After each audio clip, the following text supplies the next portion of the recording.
Bueno, ya nos pusieron ahí en la situación de lo que vamos a poder ver en varios lugares, vamos a estar compartiendo, pero bueno, tenemos a la directora Patricia Méndez Fadol, que bueno, nos propone este viaje, este documental que explora uno de los edificios emblemáticos que tiene nuestra hermosa capital, que es el Palacio Salvo y sus moradores. Se estrenó el 7 de noviembre y bueno, vamos a tener un montón de fechas para poder ir a verla. Patricia, bienvenida. Bueno, muchas gracias por la invitación, es un placer estar acá. Para escuchar, viste que ya Aldo ya dijo, el fantasma de Clarita, el del tinglado. En el Palacio Salvo, ¿hay fantasmas?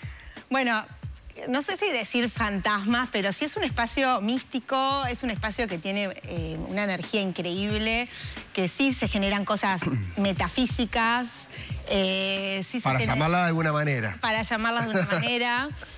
Sí, yo digo que es un templo de la vida, es un edificio con alma, o sea, no es cualquier edificio, no es un edificio que pasa desapercibido y está cargado de una simbología que es abordada en la película, como para empezar a entender de dónde viene, por qué se generan estas cosas que se generan, que obviamente la gente lo sabe, la gente que ha estado en el Salvo lo intuye, no es casual que se hable de esto de los fantasmas, que se pueden llamar fantasmas, se pueden llamar energías, o sea, le puedes dar el nombre que tú quieras. Depende de lo que uno crea, ¿no? Claro, pero lo cierto es que no es un edificio que se mueven cosas, se mueven energías, se mueven... Contame un poquito, Patricia, porque esto te llevó muchos años de grabación, ¿no? Sí. ¿Cuántos años estuviste? 13 años. El primer proyecto lo escribí en el 2011, para que te hagas una idea. Así que fue un proyecto que creció conmigo, que fue mutando con el correr de los años. Y bueno... Estamos hablando que obviamente que muchas veces pasaba por falta de fondos, pero que eso termina siendo como, bueno, el material que hoy hay es gracias a ese montón de años que yo pude como vivir ahí en ese edificio, ¿no? Exacto, o sea, yo creo que esas cosas que ahí uno entiende por qué pasan las cosas, a veces uno se enoja y dice, bueno, ¿por qué no tuve financiación para poder dedicarme 100% a esto y hacerlo en poco tiempo? Pero después cuando empezás a ver, mirás para atrás y decís, no hubiera sido lo mismo si yo lo hubiera terminado en 3 años. O sea, porque todo la riqueza que genera el tiempo, te lo da el tiempo, ¿no? O sea, contame cómo fue el proceso de grabación, ¿no? ¿Cuál era tu idea? Si vos ya tenías un guión claro, me imagino que tenías una investigación previa, pero o si el guión fue mutando de acuerdo a que vos estabas ahí y decías, bueno, no, pero acá... Pero y esto, pero y esto, pero y esto. Claro, lo que tiene al ser una película que toma la realidad como material creativo, digamos, obviamente vos tenés que estar permeable a lo que te va sucediendo, porque vos podés tener, obviamente teníamos un guión inicial, pero todo eso se fue transformando hasta ahora, hasta hace poco, ¿entendés? Hasta que se terminó el material y se cerró y se estrenó el 7 de noviembre. Sí, y siguieron pasando cosas. Sí, claro. O sea, porque claro, la realidad te entrega mucha información y cosas que nunca se te hubiera ocurrido que iban a suceder. Por ejemplo, ¿no? Algo que sucedió, que yo nunca me imaginé que iba a pasar, es que si ven el afiche de la película, es el Salvo con una luz arriba. No. Si vos me vas a empezar a contar cosas que no tienen muchas explicaciones científicas, yo soy profe de matemática. Si vos me vas a contar cosas que uno no puede entender o que no me puede dar una explicación científica, no me la digas. No, esto es 100% científico. A ver, dale, ¿qué pasó? A ver, afiche, una luz arriba. Claro, esa luz que se ve en el afiche, que es con la que movemos la película, que ahí lo están viendo. Ahí está arriba. Esa luz que ustedes ven en el edificio es la luna. Y esa luna yo digo que es el faro de Luna de la película y que se dio casualmente. Iba a tener un faro inicialmente arriba del Palacio Salvo, ¿no? Lo tuvo. No el diseñado por Palanti, pero sí tuvo un faro, que bueno, era una linterna que le llaman, que era más pequeño. Sí. Que estuvo más o menos hasta los años 30, 35 máximo. Después lo sacaron porque decía que confundían a los barcos, se confundía con el faro del Cerro Montevideo. Entonces, bueno, nada, la cosa que para mí, o sea, cuando había empezado a investigar, el faro es un símbolo muy importante del edificio, representa la sabiduría, representa la conexión con el más allá, con Dios, con todo ese mundo que el edificio te conecta, ¿no? Entonces, cuando estábamos filmando el eclipse de luna, que en el 2015 filmamos el eclipse de luna, que hubo una tétrada de 4 eclipses de luna, que le llamaban la luna de sangre, porque era un eclipse con la luna roja. se decía que cuando fuera, según el Apocalipsis, decía que cuando fuera la cuarta luna de sangre, que eran estas 4 lunas, se llama tétrada porque llevan separados 6 meses cada eclipse, sí. O sea, era exacto, 6 meses eran esas 4 lunas de sangre. Bueno, supuestamente la cuarta luna de sangre era el comienzo del fin del mundo. Entonces nosotros dijimos, bueno, vamos a filmar este día, vamos a ver nada, es un día importante en el sentido de que, bueno, no sabemos qué puede pasar. Y entonces ese día filmamos el eclipse con una poesía. Espérate, entonces ese día cuando estábamos filmando en la azotea del Salvo a Nacho Suárez, Ignacio Suárez, que escribió una poesía para ese día, para la película que se llama Luna de Sangre. Bueno, cuando estábamos filmando eso en la azotea, miramos para arriba y la cúpula, en la luna, ya había pasado el eclipse, miramos para arriba y la luna no solamente se alineó con la cúpula, sino que se pegó a la cúpula, que es esa imagen que ven que es real, ahí están viendo, es real esa imagen, es la luna pegada ahí, y en ese momento habían sacado la antena de Canal 4 y no tenía nada. Entonces quedó ese faro de luna que... ¿Esa es una foto real? Real. Y que parece el faro de... Que parece que fuera el faro. Bueno, y en ese momento obviamente no éramos conscientes de que estaba filmando esto que era importantísimo para la película. Imagínate, una película que se llama La Embajada de la Luna y que tiene el faro de luna entregado y regalado por la realidad. Fue una maravilla, la verdad que esas sorpresas que nunca se me hubiera ocurrido escribirlo. Contanos un poquito también de la conexión que tiene la película con la Divina Comedia, porque también cada piso es un círculo, ¿no? Sí, bueno, no es tan así, tan esquemático, tan así concreto, pero hay una conexión. Pero hay una conexión. Yo cuando empecé a investigar encontré que Palanti era de la misma logia de la masonería de Dante Alighieri, sí. Que es una que se llama La Fe de Santa, que es una logia muy antigua, que toman a Dante como su máximo referente, digamos, ¿no? Entonces toman la Divina Comedia como libro de estudio. Y Palanti, cuando viene al sur, dice, yo le voy a... Porque Dante decía que su alma iba a ascender en el sur.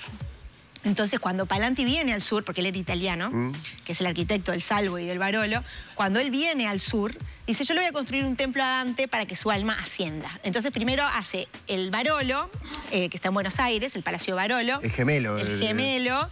Y es en el año 23, y después en el año 28 hace el Palacio Salvo, ¿no? Si bien son de años diferentes, él los conecta y dice que son mellizos. Al decir que son mellizos, los pone en relación con este propósito. El Palacio Barolo sí se sabe, sí se ha estudiado, que tiene toda una referencia exacta con los cantos de la Divina Comedia. Se dice que es el templo de Dante. Es más, se dice que trajeron los restos de Dante que estuvieron ahí, escondidos en la Segunda Guerra Mundial, para preservarlos. Bueno, hay muchas leyendas en torno al Barolo en relación a Dante. Y del Salvo nunca se había hablado de eso. Cuando yo empecé a investigar, digo, bueno, pero a ver, si son mellizos, vienen de la misma fuente creadora, me está diciendo que vienen desde el mismo propósito, desde la misma génesis, intención, inspiración. Entonces, yo me agarro de eso y empiezo a tratar de encontrar qué vínculos había de la Divina Comedia en el Salvo, ¿no? Cuando empiezo a investigar veo que eso era una Divina Comedia, o sea, lo que pasaba en el Salvo no pasaba en el Barolo. Realmente todos los personajes son personajes, yo digo que son personajes, pero son todas personas reales, habitantes del edificio, que son filmados de manera como de ficción. Parecía que es ficción, pero es todo realidad. O sea, todos los diálogos son reales, espontáneos, surgieron en la escena, en el momento en que filmamos. Nada fue armado para cámara. Claro. Y bueno, ya van a ver que realmente son todos personajes dantescos. No, ya van a ver, me dicen. Claro, no nos dice más. Ya van a ver. ¿Cómo fue el rodaje? ¿Qué, ibas con una estructura? ¿Te dejabas llevar por cosas que pasaban? ¿Cómo fue? Bueno, yo cuando empecé a investigar, una de las cosas que me planteé era hacer un estudio de la vida, ¿no? Porque cuando vi que esa diversidad que había enorme en el edificio, en un comienzo era Historias del Salvo y estaba enfocado a personas vinculadas a las artes y a la cultura uruguaya que vivían en el edificio. Ese era como el primer filtro, digamos. Ahí va. Después cuando empecé ya tenía un montón de personajes, tenía bailarines, pintores, diseñadores, bueno, tenía un montón de artistas que vivían en el edificio. Me di cuenta que había otra gama que se salía de ahí y que eran tanto y más interesantes que solo los artistas, claro. ¿No? Era como que me estaba perdiendo toda una gran gama y ahí fue que dije, no, esto tengo que ampliarlo, o sea, tengo que mostrar otras vidas que no tengan que ver con la cultura, con el arte, digamos. Y entonces, bueno, ahí abrí el abanico, pero eso también fue a partir de estar en terreno y estar viendo que el edificio te entregaba otras cosas. ¿Qué pasa con la energía dentro del palacio? Bueno, después de tantos años, e ir con esa intención. Sí, bueno, es increíble cuando, por ejemplo, no sé, me planteaba y decía, bueno, tengo que... Me hacía preguntas, por ejemplo, me falta un personaje que muestre todo este lado como de la alimentación saludable, de la parte como más del reciclaje, de todo ese perfil de persona que es como muy típica de esta época. Yo decía, me falta esta persona, la anotaba en mi cuadernito, ¿no? Yo iba viendo qué tipo de personas me faltaban encontrar y entonces había anotado, me falta alguien que tenga este perfil. Me subo al ascensor y veo entrar en el edificio. Ese día entra una persona con unas cosas como para hacer compost. Y seguro que ella tiene ese perfil. Le pregunto, ¿tú por casualidad haces compost? Sí.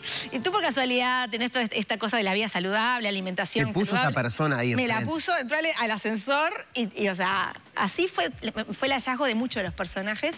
Fue a través de encontrármelos. O sea, yo escribía, necesito un personaje que me muestre esta característica de los seres humanos. Y lo encontraba en el hall, o me lo encontraba en el ascensor, o alguien me decía, habla con fulanito. Y así se fue dando, y fui de a poco armando el elenco de la película. ¿Cuánta gente vive hoy en día? Bueno, transitan más de 2.000 personas y viven más de 1.800 personas.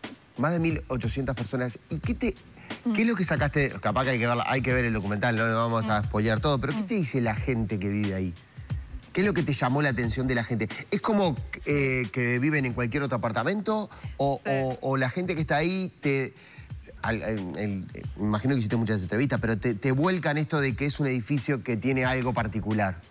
Bueno, sí, en realidad, más que ellos te digan, obviamente son conscientes de que no están en cualquier lugar, todos son conscientes de que están en un lugar especial. Algo que yo observé, que se repite en todos los personajes, o sea, en todos los habitantes del edificio, es que son todas personas con la misma o sea, hay un leitmotiv que se repite, que todos viven desde el amor.